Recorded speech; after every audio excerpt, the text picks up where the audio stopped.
This is going to be new for most of you, because what I'm going to do tonight is what was done about really against our Bible, and legitimately so back in the 1800s, when people started asking the same questions about the Bible. Can we look and see whether or not these people called, well, Abraham, for instance, did he actually exist? Is there somebody, are there customs that we can look at? Are there things that actually place him in the 19th century or 1900 BC outside of the Bible that support what he said, what he did? The same thing with Moses, the same thing with David. Moses in 1400 BC, David in 1000 BC. Every religion has historical characters that live in a place, doing certain events at a certain time. Names, dates, places, and events. Those are the 4 historical questions we should ask of every book, not just the Bible. The Upanishads, the Vedas, the Bhagavad Gita, the Book of Mormon, different books that are claimed to be religious books, and certainly of the Quran. So what we're going to do today is all these questions that have been asked to the Bible, now for the first time we're applying them to Islam. So let's open it up and let's talk about what we're talking about. Well, let's say the first thing that every Muslim will say is, and they all agree with this, is that Muhammad is the last and greatest prophet. I don't think there's any Muslim that would say any different. They would also say the Quran was his revelation sent down only to him between 610 and 632. It's the final revelation. It's the greatest revelation. It's the seal of all revelations, like Muhammad is the seal of all prophets. He is the final prophet. Therefore, Islam is the final religion based on Muhammad's life. Now, what's the classical account? This is the account that you've all heard. This is what you're taught in every school. This is still what is being taught in every university. It's still being taught in most every corner of the world. This is the classical account that you've only, and this is one you'll agree with. You've never heard any other story. You've all been told that Muhammad was born in 570. Has anybody heard any different? No. There's no reason not to hear any different, because that's all that we've ever heard. We also have been told that in 610, he went away from Mecca, he went to the Hira cave, which he would go there quite often to meditate, and there in the middle of while he was meditating, suddenly an angel appeared to him, Jibril, and says, Akra, that means recite.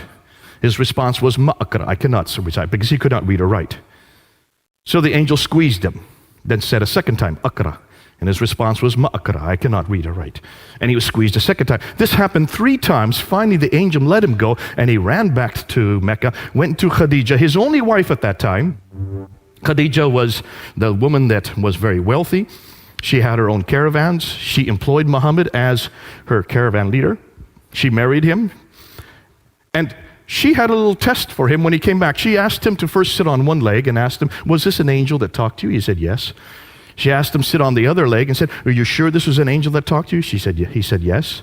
She finally disrobed in front of him and then asked the third time, were you sure that this was an angel? And he said, yes. After that, she knew he was telling the truth, because no angel would ever be in her presence disrobed.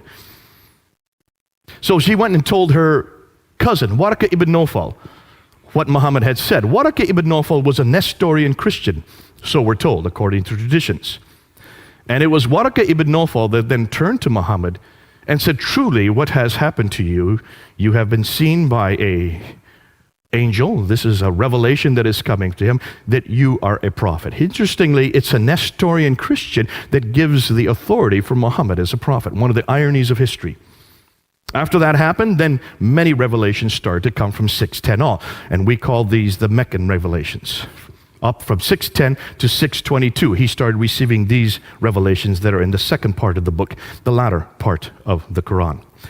In 621, he woke up in the middle of the night, and he was told by the angel to get on the back of a winged horse called the Burak, which flew him up to Jerusalem. And there, at the rock, where the dome is now built, the Dome of the Rock, at that rock he then ascended to 7 heavens, met Allah. Allah said to pray 50 times a day. So he came down to the 5th heaven, met Moses, and asked him, how many times did he ask you to pray? He said, 50. That's way too many. Go back up and see if you can get it down. So he goes back up to Allah and gets it down to 45. He comes down to the 5th heaven, and Moses, see if you can get it down more. And so he bounced back and forth between the 7th and the 5th heaven, bringing it down from 45 to 40 to 35, down to 15, 10, and finally 5 prayers. Once he got it to 5 prayers, then Moses says, fine, go on back down to earth, which he did, which is one of the another ironies of history, that the reason why Muslims pray 5 times a day is because of Moses. Isn't that fascinating? And this all happened in 621. Am I changing the story, or have you all heard this story? So far, I've kept exactly to what every Muslim will tell you. In 622 then, he then moves from Mecca up to Medina. This is called the Hijrah, the Exodus. And he moves, some of the traditions say there were 80 of his followers, others say there were 200. Nonetheless, he had a small group of men and women that he moved with, called the Hijrah. He moves up to Medina, and then the reason why he goes to Medina is because the Ansar, the natives of Medina, they were having problems with the Jews who controlled all the commerce. They needed someone who was neutral to arbitrate between them, and so that's why they brought Muhammad up. He was neutral. So he was there as an arbiter between the Ansar, the Arabs, and the Jews. Now, that arbitration happened for about 2 years. That continued for 2 years, from 622 to 624. It didn't work, because after 624, then, that arbitration broke down. He still continued to receive revelations, and these revelations continued from 622 to 632, the last 10 years of his life.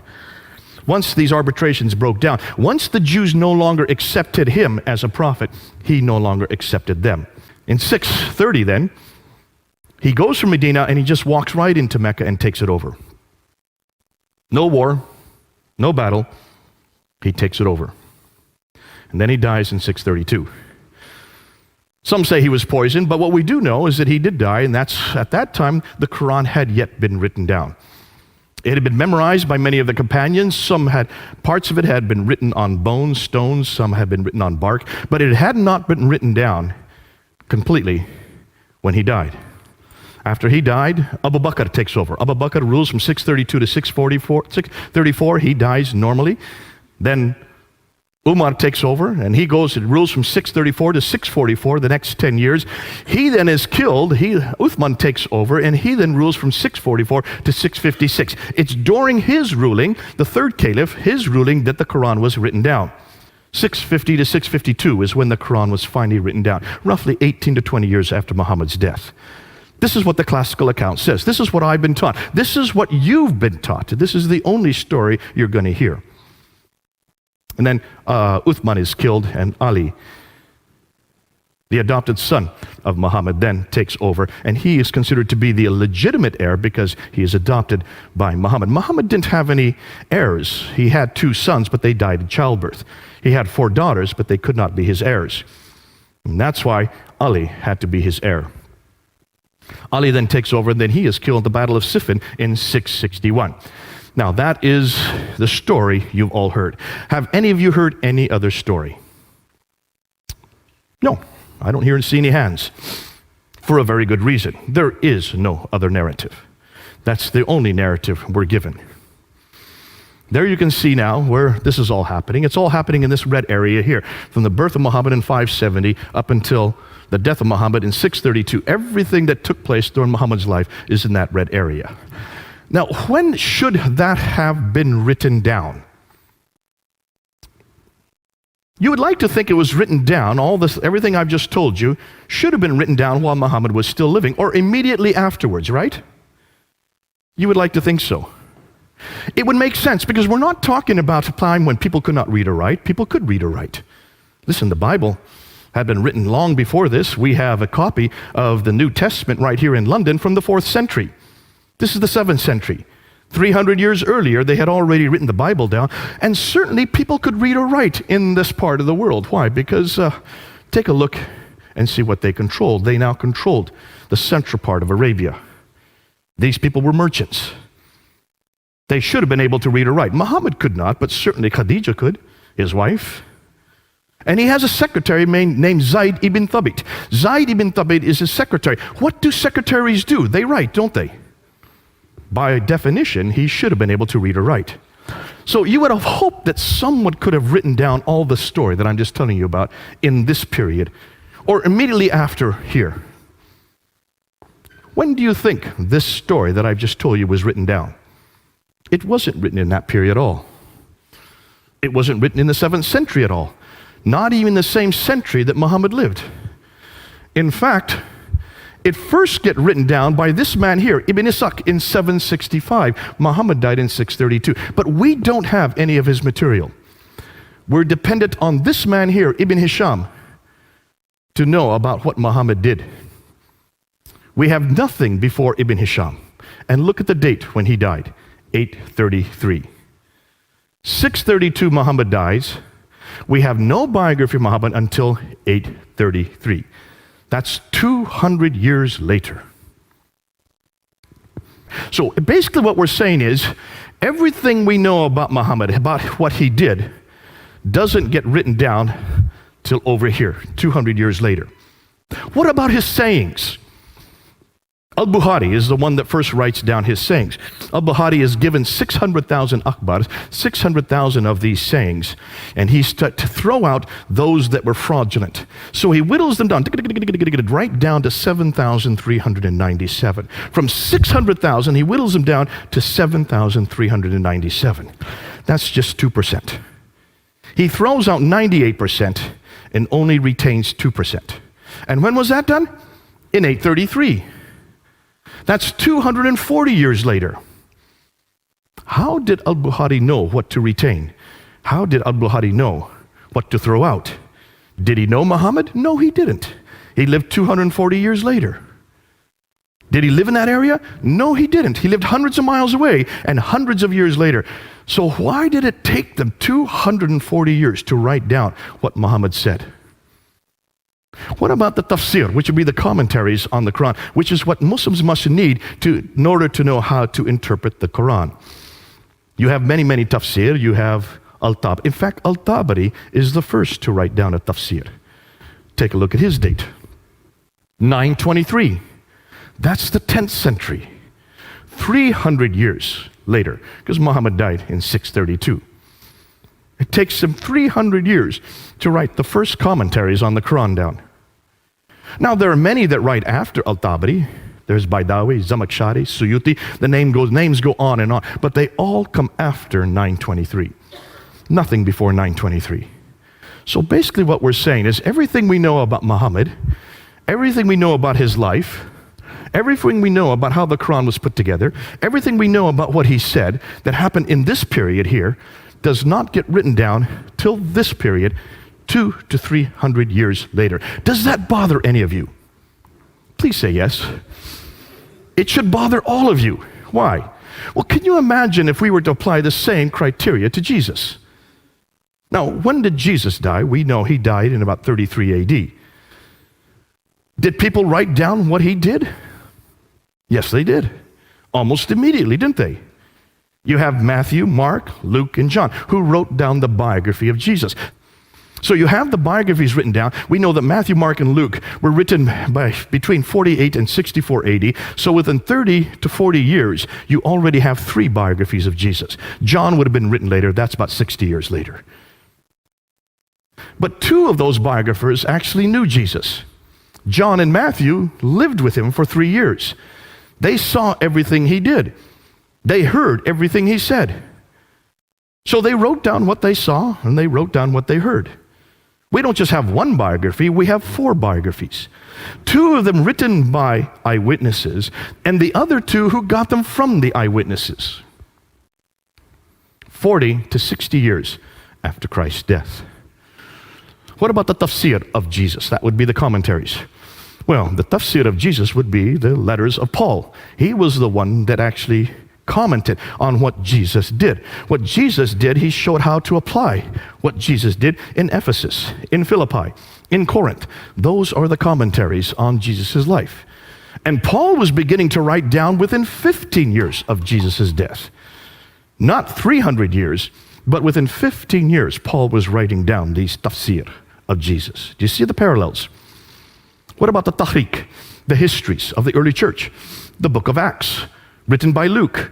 And we know the book of Acts had to be written between 52 and 62 AD. Jesus died in 33 AD. So within 20 to 30 years, you have the Acts of the Apostles written. Which means everything we know about Jesus is written down within 15 to 60 years while the eyewitnesses were still living. John was still living. He was the last to write something down. Whereas everything we know about Muhammad is written 200 to 300 years after the fact. Ooh my, look at the differences. That's why I love my Bible. And that's why I love the person of Jesus Christ. That's why I can trust what I know about him, because they were written down so early. And you might say, hold on a minute, the first century, that's so early. Could people read or write?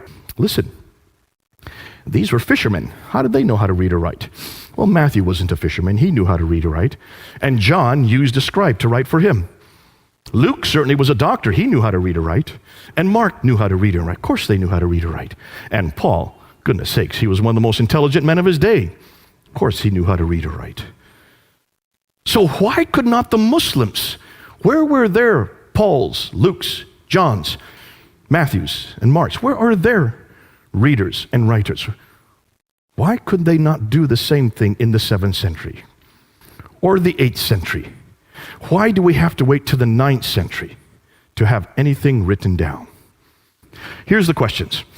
This is their concerns. If so much of the history of early Islam was written down so late, why did it take so long to write it down?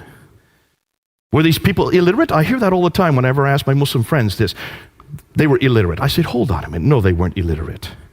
By 642, within 10 years of Muhammad's death, Basra, Baghdad, Damascus, Jerusalem, and Cairo were controlled by Islam, or at least by Arabs. Those are huge cities. These had lots of libraries. They could read and write for hundreds of years, thousands of years in these cities. Please don't say no one knew how to read and write in those cities. By 685, by the time Abd al-Malik comes to power, all of North Africa, all the way from Spain in the west, in the other direction, all the way to India in the east, that whole swath of land was under their control. Are you telling me that from Spain to India, nobody could read or write? Not one person? No, of course they could read or write. In fact, they tell me that the Quran was written down by Zayd ibn Thabit in 632 to 634. Within 2 years of Muhammad's death, the Quran was first written down by a man named Zayd ibn Thabit, who was the scribe of Muhammad, the secretary of Muhammad. His whole job was to read and write. So where did the 9th century biographers get their material from? And since we don't have anything before the 9th century, can we trust it, since it's so late? Shouldn't we go back to the period these events took place? Shouldn't we go back to the 7th century and see what we find? And that's, as a historian, is what we need to do. Let's go back and see what we can find in the 7th century. And that's what now a whole slew of historians have begun to do. If when you look at the Quran, take a look at all the stories in the Quran, they just don't make sense for a 7th century environment. They make much more sense once the Muslims or the Arabs had moved out into the diaspora, where they would have come across these stories. Because these stories, actually, we know where the stories come from. Story of Cain and Abel in Surah 5, Ayah 31. That comes from the Targum of Jonathan ben Uzziah. The story of Abraham in Surah 21, Ayah 51 to 71. A great story but it does not come from the Bible. It actually comes from the Mishnah Rabbah. The story of Solomon and Sheba in Surah 27, Ayah 17 to 44. A terrific story with the hoopoe bird and the Queen of Sheba pulling up her skirts and she has hairy legs. That story does not come at all from my Bible. I don't remember her ever pulling up her skirts. Nor do I remember a hoopoe bird that could talk. Or that Solomon, who had created an entire air force that would drop stones on the enemy with the name of the enemy at the bottom of the stones. This is not in my Bible. I would have loved to have had that story in Sunday school. For one very good reason. It's from the second Targum of Esther, which was written in the 2nd century. It was nothing more than an apocryphal account written by the Jews in the 2nd century, and nothing more than as entertainment for their children. Yet you find it in Surah 27, Ayah 17 to 44. They shouldn't have ever put it in the Quran. This does not come from God. It doesn't even come from His scripture. It comes from nothing more than a folk tale for children. The first Arab inscription referencing Muhammad is not till 691. Muhammad died in 632. Isn't that interesting? There's no Arab reference to Muhammad earlier than 691. That's 60 years after he died. The first reference to Muslim, the word Muslim, is not till the 690s. So what did these people who were destroying and taking over Basra, Baghdad, Damascus, Jerusalem, and Cairo, what did they call themselves? Well, they called themselves Sarasin, which is the Arab name for these people. They call themselves Hagarim because they are in the line of Hagar. They call themselves Ishmaelite because they were in a line through Hagar down to Ishmael, so therefore they would be in that line. They call themselves Maghreb because they come from the Maghreb, and they call themselves Mahajurun. These are the names they call themselves, those 5 names. The Mahajurun means people of the Hijr, people of the Exodus, people who are nomadic. The first reference to the word Islam is not till 691 on the Dome of the Rock, there in Jerusalem. And the first reference to the city of Mecca is not till 741. Muhammad died in 632.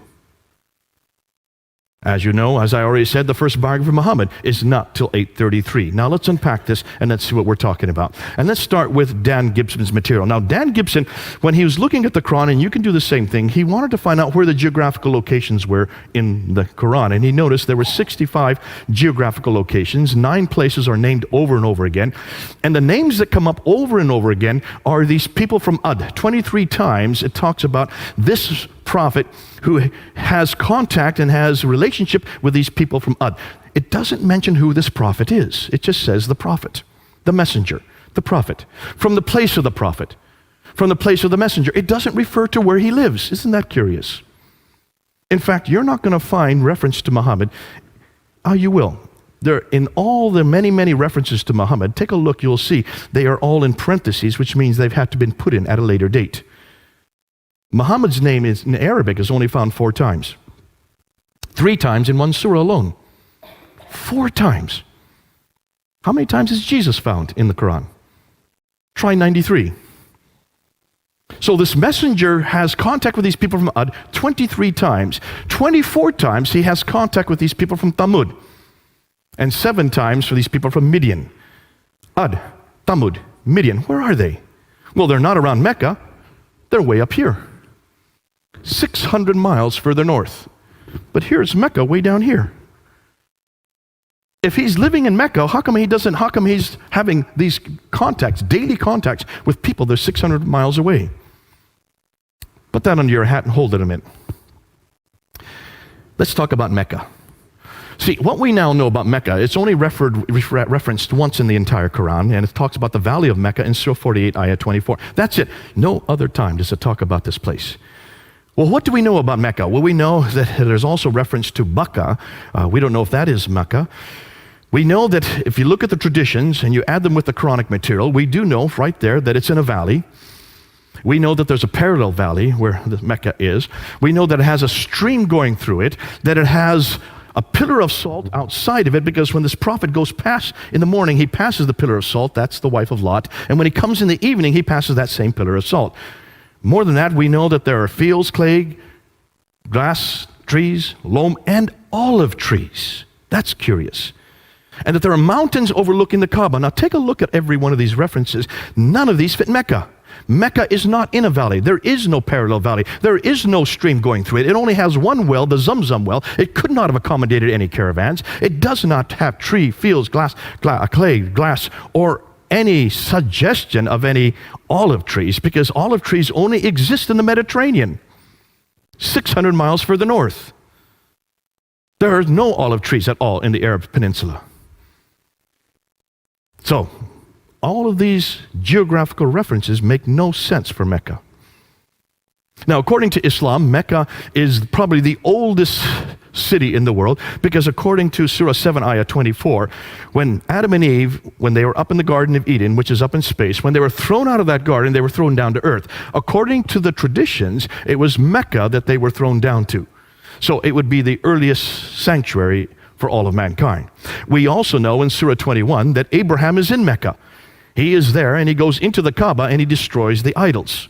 That's in Surah 21. So in 1900 BC, Mecca should have existed if Abraham's there, right?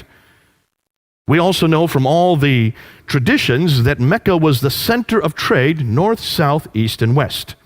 That's why it became rich. That's why Muhammad was there. He was a trader. So, it's the mother of all settlements, according to Surah 692, Surah 42, Ayah 5. Adam and Eve came from there. Abraham came from there. Muhammad was born there.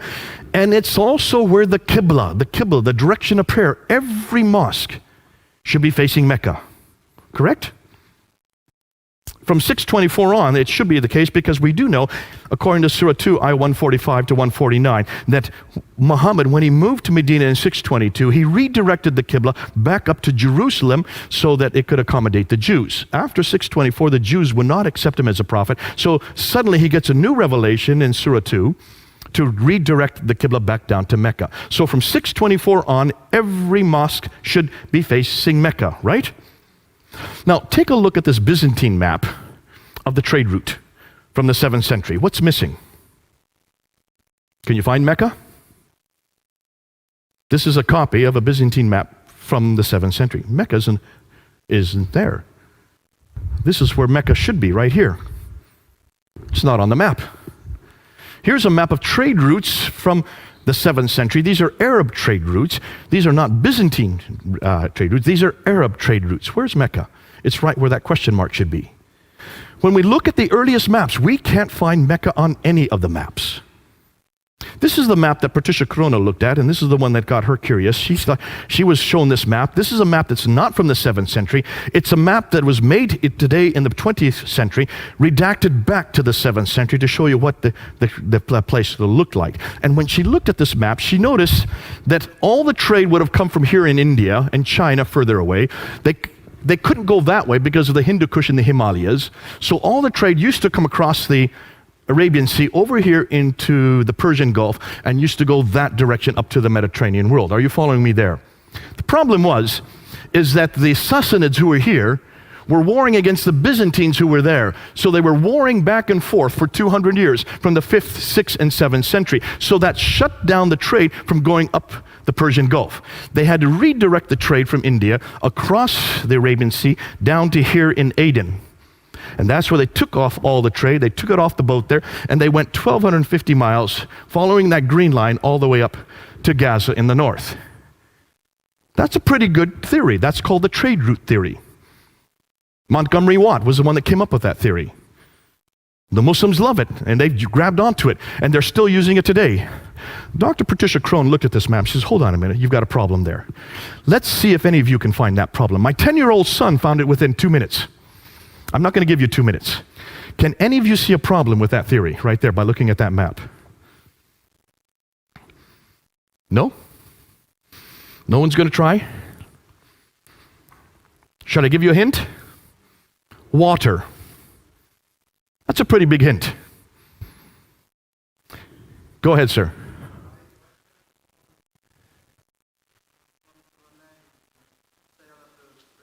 Give him a hand. He's got it. That's true.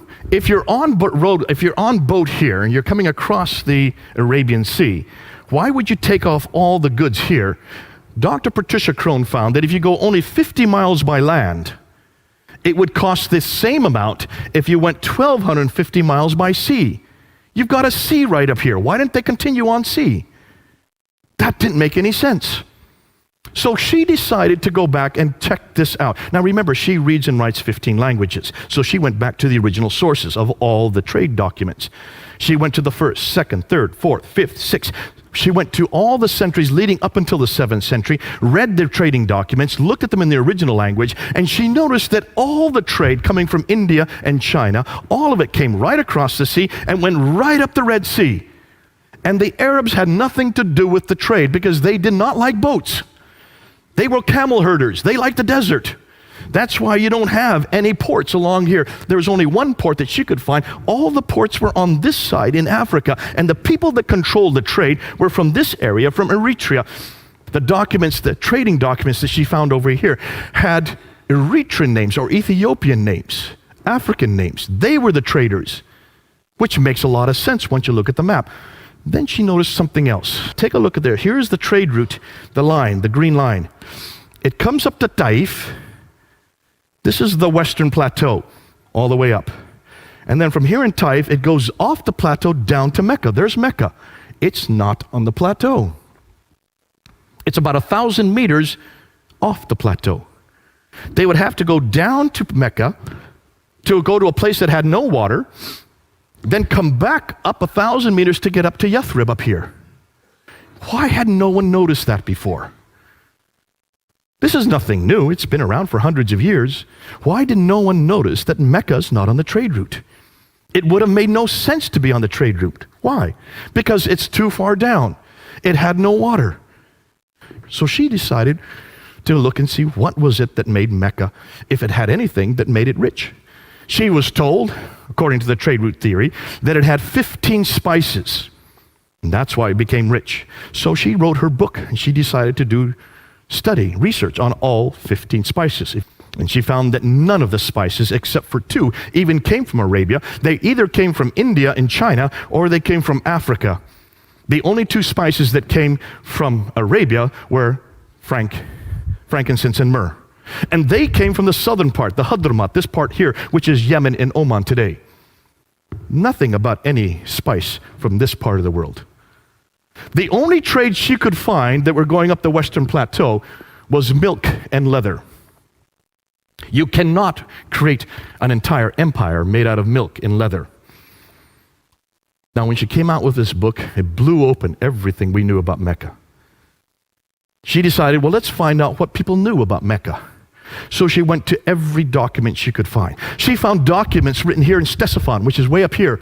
That is Baghdad, right up there. It's called Ctesiphon. That's the old name. They had come down here to Yathrib, and they came across silver. They had silver mines all over Yathrib. That's not too far from Mecca. Yathrib is what is Medina today.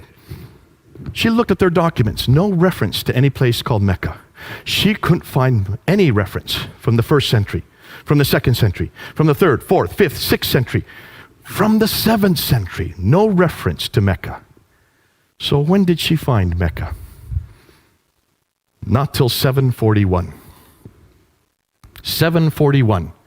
Muhammad died in 632. She couldn't find any reference to Mecca earlier than 741.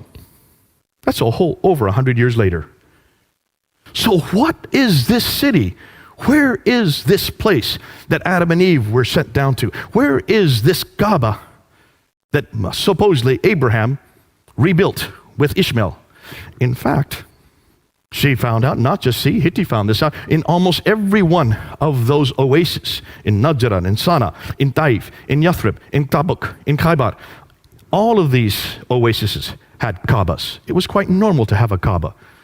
You have a Kaaba with gods in it, idols in it, then when the merchants would come along, they would go and pray to their idol, and you would get money for it. It was a great way to enrich yourself. There wasn't just one Kaaba. There were many, many Kaabas. Why hadn't anybody noticed this before? Well, take a look at modern Mecca today. Maybe you've seen this picture. Look what they're doing to Mecca. Here is Muhammad's house, where he grew up, where he was born. They're now destroying his house. Here is Khadija's house, where his wife grew up. They're now destroying her house. Why are they destroying these houses? And why are they cementing it all up? Any idea? Folks, can you see what's happening as we speak? Muslims all over the world are upset. But the Saudi Arabian government is continuing. They're going to build 62 of these buildings all around the Kaaba, so that all the rich Muslims can have air conditioning when they come to do the Hajj. That's their reasoning for it. You can see why. Mecca did not exist before 741. It's too late. So if Mecca didn't exist before 741, what are you going to do with the Qibla, the direction of prayer? Every Muslim must pray towards Mecca. Am I correct? And it doesn't matter where you are in the world, you always pray towards Mecca, towards that building right there, the Qibla. In Surah 2, Ayah 143 and 145, the direction of the Qibla was then redirected down to Mecca. That would be in 624, the date they give. But here's the problem. Archaeologists are having a difficulty. As early as 1905, 2 archaeologists, one called Dr. Creswell and Dr. Fedavadi, in 1905, were traveling in that part of the world. You can't go there anymore, but back then you could. And they were looking for the earliest mosques, and they wanted to go to find these mosques that were in the 7th century. So they went to mosques, one mosque in Wasit and another mosque in Kufa, which is in what is today Iraq. And they started digging down to the different layers till they got to the original floor plan of these 2 mosques. And when they found the original floor plan of both Wasit and Kufa, they noticed the Qibla was not facing Mecca. It was facing directly west. When they went to Egypt, outside Egypt is Fustat, the garrison town. When they went to the mosque in Fustat, just outside of Cairo, when they dug down to its original floor plan, they noticed that the Qibla was facing east. It should have been facing south. It should have been facing down here. But Kufa and Was were facing that direction. Fustat was facing this direction. If the earliest mosques that we've been able to find are facing west and east and not south, then it looks like we have a different Qibla. Jacob of Edessa in 705 also said that the Qiblas. So from all this it is clear that it is not to the south that the Jews in the Maghreb is the name for the Arabs at that time, in the regions of Syria prayed, but towards Jerusalem. He thought it was Jerusalem as well. He was actually wrong. Dr. Dan Gibson decided to pick up this argument. He had read about it. He'd heard about the debate I had had on it. He also knew about that this was a problem. He saw also that there was a problem. So he decided to do something that no one else had done. He decided to look at all the earliest mosques, but you can't go to the earliest mosques today and see where the Qibla is because they are all facing Mecca. Every mosque is facing Mecca, anywhere in the world. So he decided to use satellite technology to look down from space, to look and see where the original floor plans for all these mosques were. And guess what he found? When he looked at the great mosque in Guangzhou in China in 630, it's facing Petra, not Mecca. When he looked at the great Humayma Mosque, southwestern Jordan, the Qibla is facing Petra. It should be facing Mecca. The great mosque at Baalbek in Lebanon, it's facing Petra. It should be facing Mecca. When he went to the great mosque of Sana'a in Yemen, the capital city of Yemen, right at the very bottom of the peninsula, built in 705. Now look at the date. All the Qiblas were supposed to be canonized in 624. So every mosque after 624 should be facing Mecca. But here's one built in 705, and it's facing Petra, not Mecca. This is an interesting one. This is in Jerusalem. Now you have the Dome of the Rock right here. That's the beautiful Dome of the Rock. Here you have the Al-Aqsa Mosque here. The Dome of the Rock is built in 691. The Al-Aqsa Mosque is built in 709. Look at the entire citadel, including both the Dome of the Rock and the Al-Aqsa, are all facing Petra. 691, 709. The entire citadel is facing Petra, the third most holy shrine in Islam. The Damascus Mosque, built in 709, it's facing Petra. It should be facing Mecca. The Anjar Mosque in Lebanon, look at the date, 714. It's facing Petra. It should be facing Mecca. The Mosque of Umar in Basra, now we're in Syria, 720. We're almost 100 years later. If the Qibla had its canonization in 624. This is 720. Almost 100 years later, it's still facing Petra, not Mecca. It's not till 727 that they finally found a mosque in Pakistan, Banbor in Pakistan, facing Mecca instead of Petra. This is over 100 years later. But then in 728, here you find a Qibla in the Qasr al-Khayr al-Sharqi in Syria. It's not facing Petra or Mecca. Looks like they're a little confused on this one. Now here's what's interesting. Take a look at this mosque from Amman in Jordan. This is the older mosque built in 700. It's facing Petra. They then rebuilt another mosque behind it and above it in 740. It now is facing Mecca the right way. So what happened between 700 and 740? That's the question we need to ask. The Mushata Mosque in Amman, now we're in 743. It's back to Petra again. This is 120 years later. The Rabat, now when we get to North Africa, they don't seem to know where to face. Because in Tunisia, here's a fortress in Susa, Tunisia, in 770, it's not facing Petra or Mecca, it's facing directly south. They're a little confused in North Africa. The same way in Spain. Take a look at Spain. There's Petra, there's Mecca, it's facing quickly south. Obviously, there's something that we need to find out about North Africa and Spain as to why they're completely miscued. The great mosque in Karaoun in Tunisia in 870. Now we're into the 9th century. See, these are much later mosques. In the 9th century, there seems to be some type of confusion here, because they're not facing Petra or Mecca. It's facing straight south again, much like you found in other North Africa. But take a look at these. Were up until 725, excuse me. Up until 725, every Qibla was facing Petra. And what's interesting is they were all uniformly facing Petra. I've heard Muslims try to say, well, they didn't know their direction at that time. Listen, these were camel herders. They went through the deserts. There were no roads in the deserts. And even the paths they used to take would be covered over by a sandstorm. So how did they know where to go? They used the stars. They were brilliant at knowing direction. Otherwise, they would have died. You can't tell me they did not know where Petra was or where Mecca was. The fact that they're all facing Petra until 725 shows me. So from 622 to 725, every mosque he looked at was uniformly 100% facing Petra. Between 725 and 822, there seems to be a confusion. There seems to be something going on. We don't know what it is yet. But there was still backers and forings, especially in North Africa. They didn't know where to go. So 12% of the mosques were facing Petra. 50% started now to face Mecca. 38 were parallel or in other directions. And it isn't till 822 that every mosque begins to face Mecca. That's 200 years later. It takes them 200 years to get every mosque facing Mecca. Now we should ask, why is it that no one's known that before? That to me is hugely troubling. So why Petra? Well, take a look where Petra is. Remember that Arab trade route? I showed you where Petra, it's in the center of all the trade. See, Mecca's not even on the trade route map for one very good reason. There was no trade that went through Mecca. But Petra is on the center of every route. What is Petra known for? How many people have been to Petra? Has anybody been there? Okay, one man, two. What do you notice about Petra?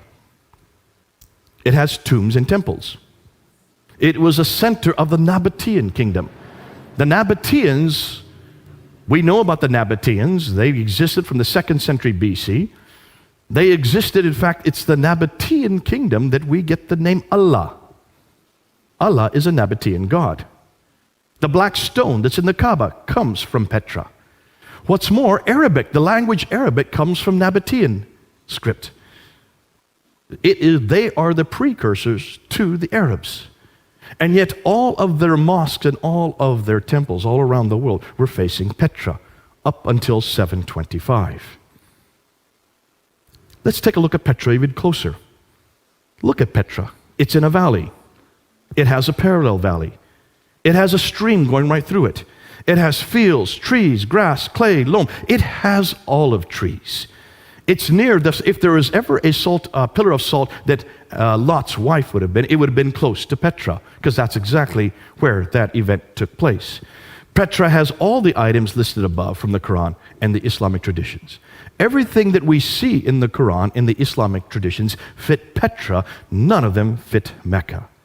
Thus, could it be Petra that all these places were referring to? What's more, take a look at Ad, Thamud, Midian. Remember the people that are referred to in the Quran over and over again? 23 times these people from Ad, 24 times the people from Thamud, 7 times from people from Midian. Take a look and see where they are. They're all around Petra. They lived right around Petra. No wonder whoever was writing or whoever was coming in contact with these people, they were living, whoever that person was, that messenger, that prophet, was living 600 miles further north. Not in Mecca. Mecca's way down here. 600 miles between the two. So what's the significance? And this is what we need to unpack today. We don't know anything about Muhammad at all in the 7th century. Now, we do know from outside sources. We do have this from extra Quranic sources. We do have references to Muhammad. The Doctrina Iacobi, which is right here in the British Library, written in 634, refers to him by name. But it doesn't say where he's from. It doesn't say what he does.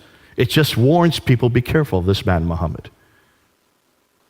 The writings of Sabaeus, written in 660, do talk about Muhammad and warn the Christians to be careful of him.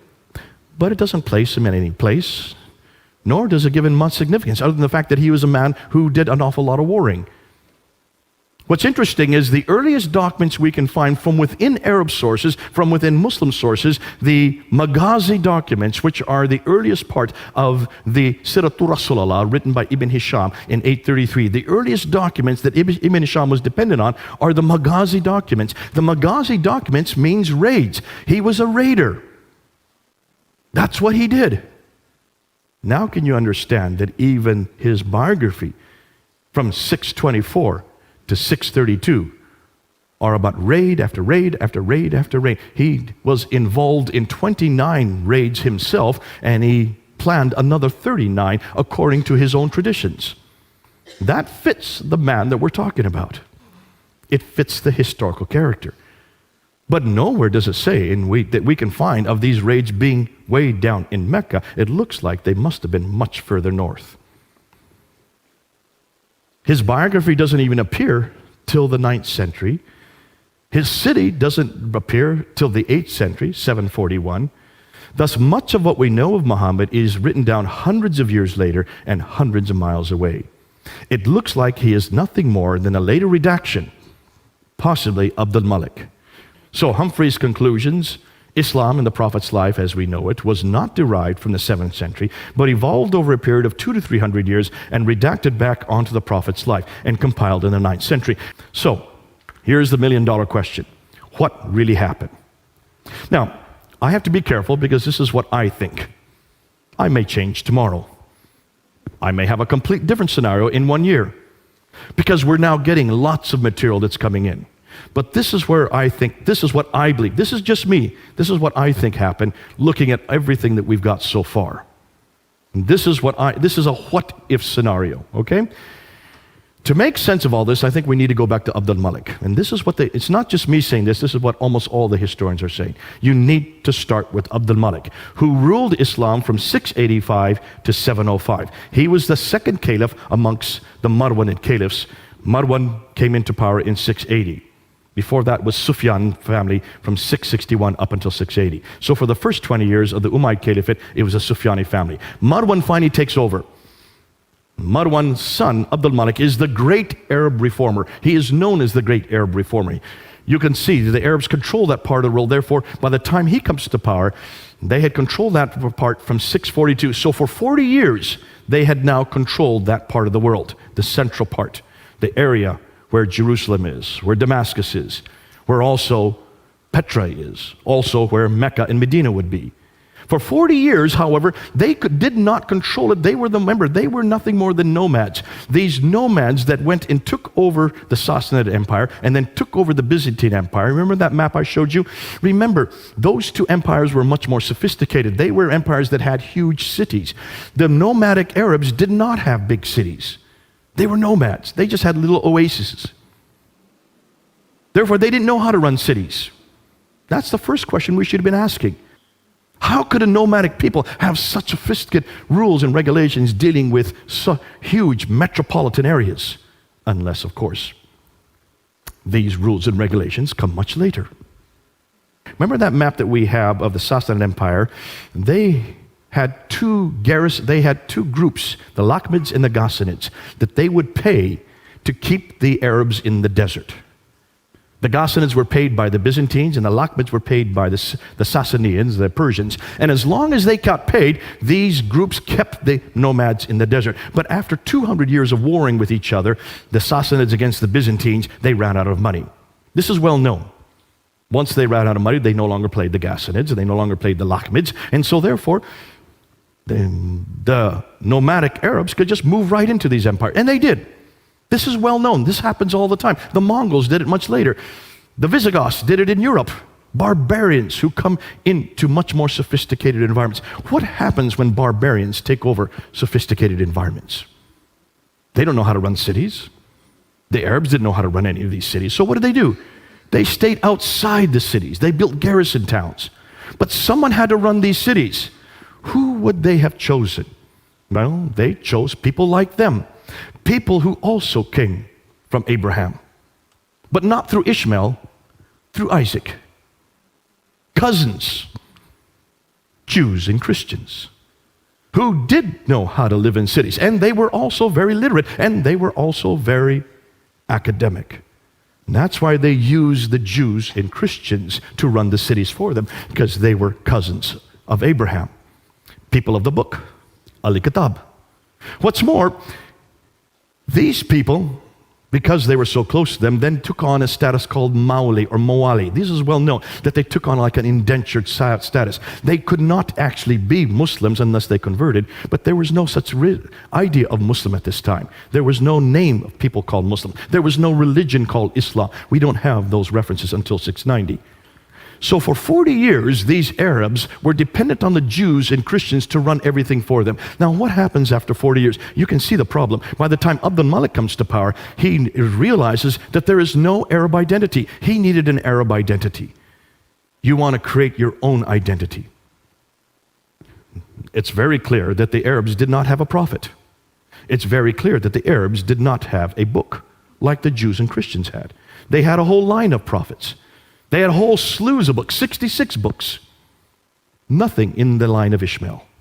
But you're the ones that now control the world. You control all these Jews and Christians. So we know, and this is well known, that Abdul Malik is known as the great Arab reformer. He's the one that introduces Arabic as the international language.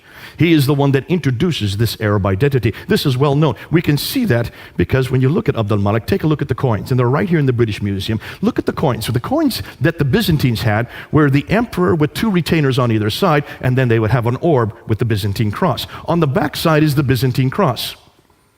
When the Arabs took over, they had to keep the same coinage so they could still continue having commerce with all the people in that type of the world. But what they did is they took off the Byzantine emperor and they put the caliph here. So this is the caliph with two retainers. No longer is there an orb with a cross. You notice.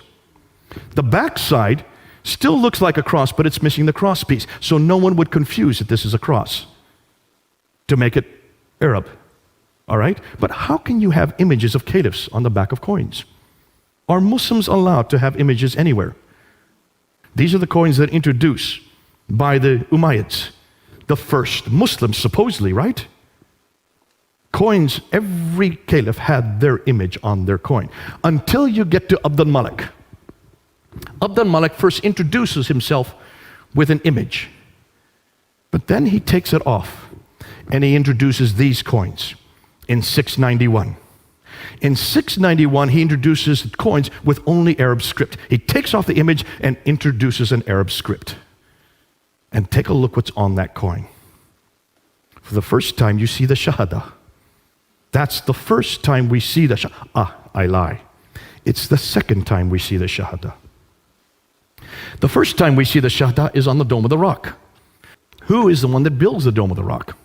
It's Abdul Malik. The Dome of the Rock is considered to be the third most holy shrine in all of Islam, right? Am I correct on that?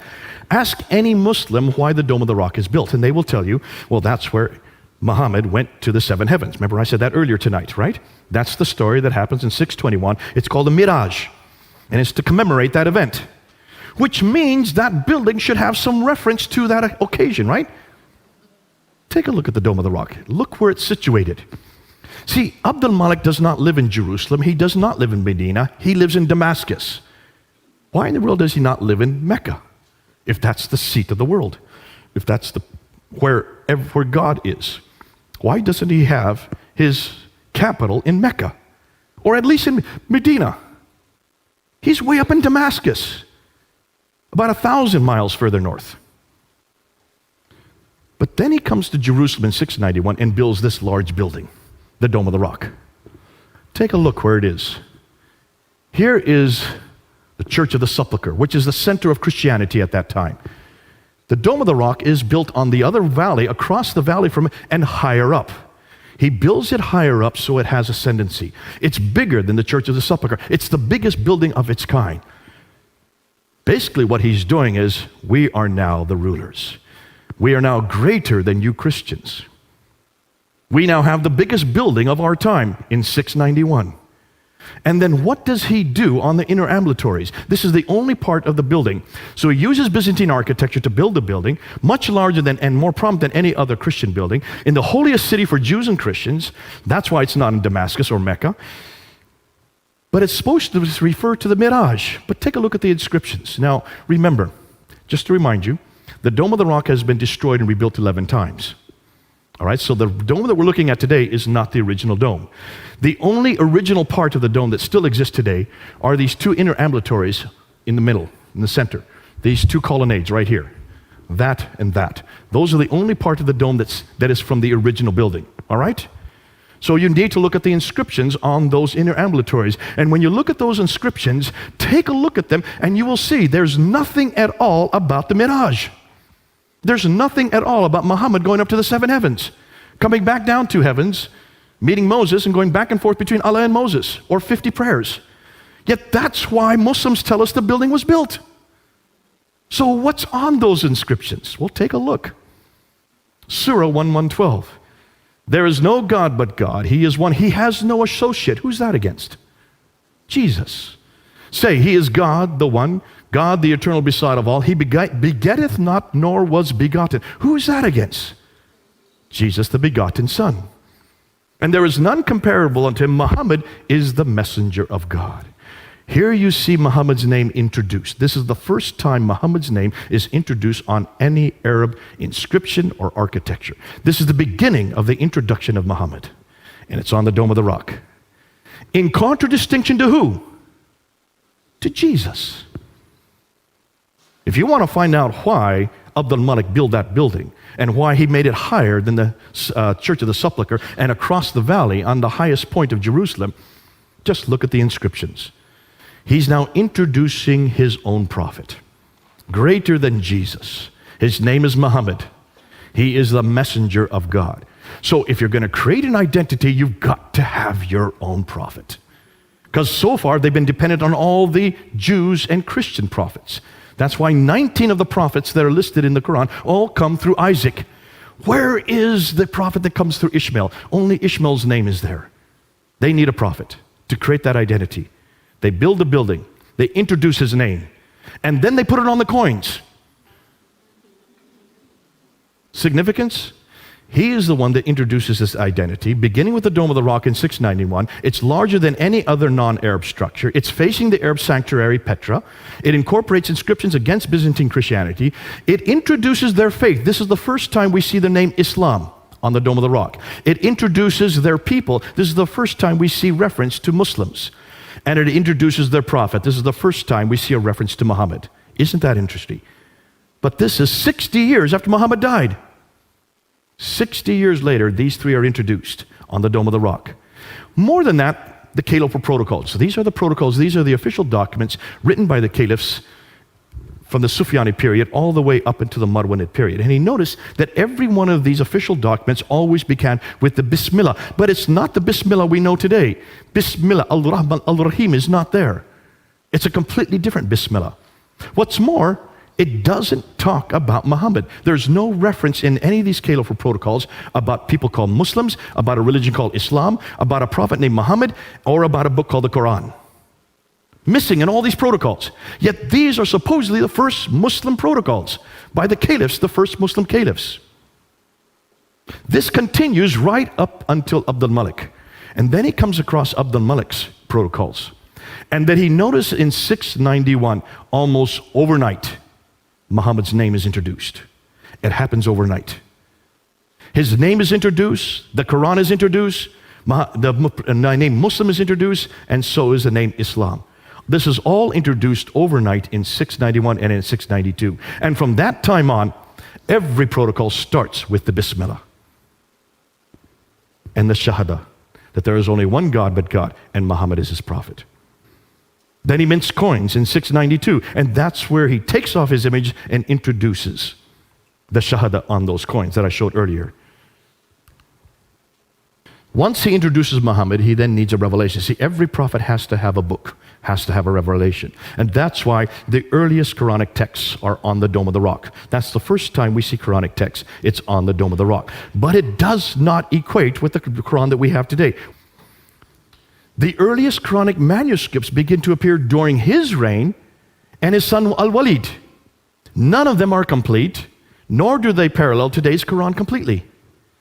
They continue to be changed and corrected up until the 9th century. The sanctuary Petra is then destroyed in an earthquake in 713. What happens whenever a sanctuary is destroyed?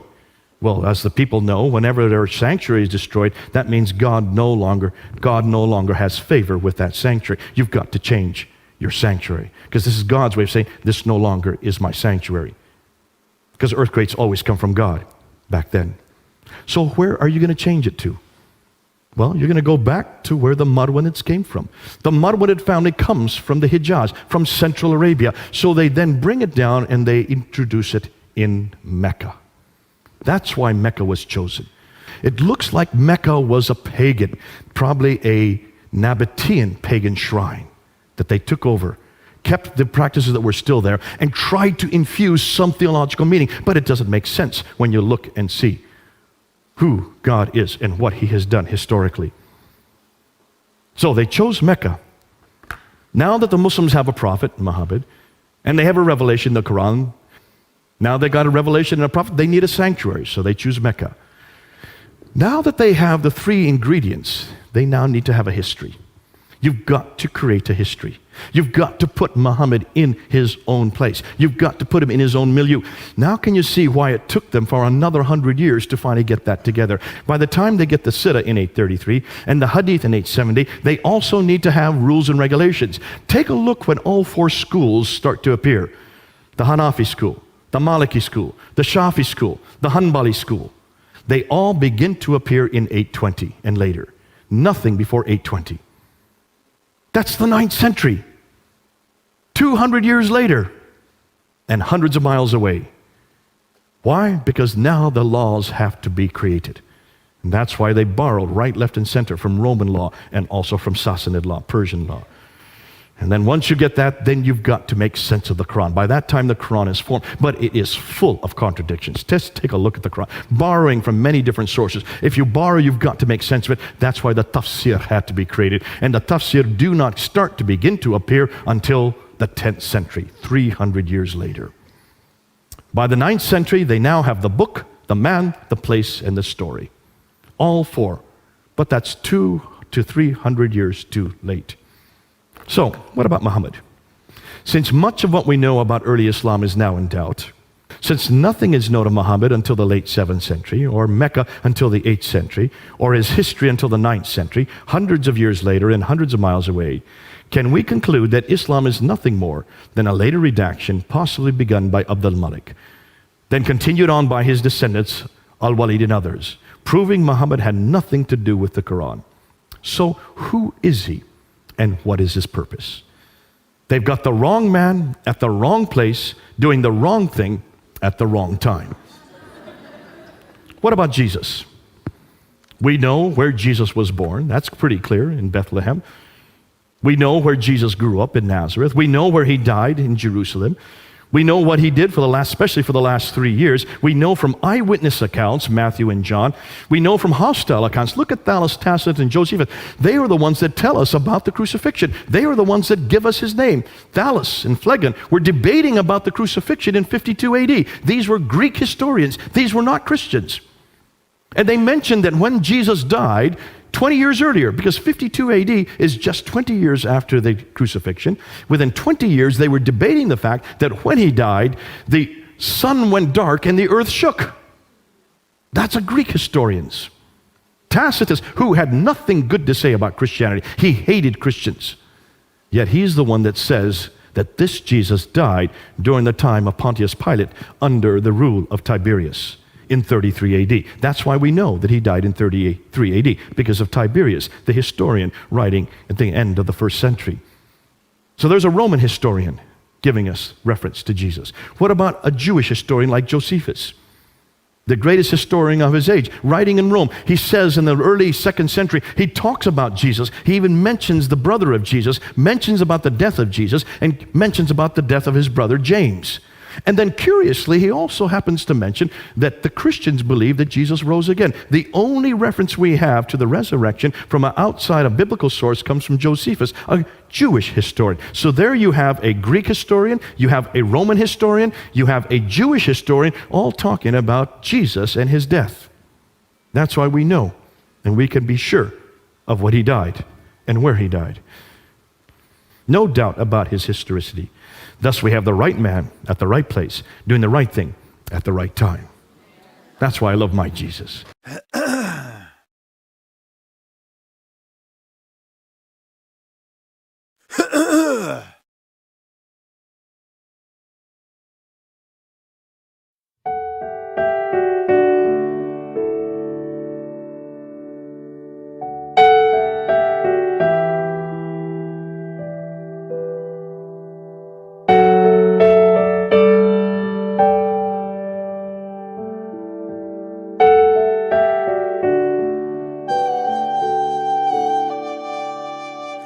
الله ندعوك أن تأتي في وسطنا تملأنا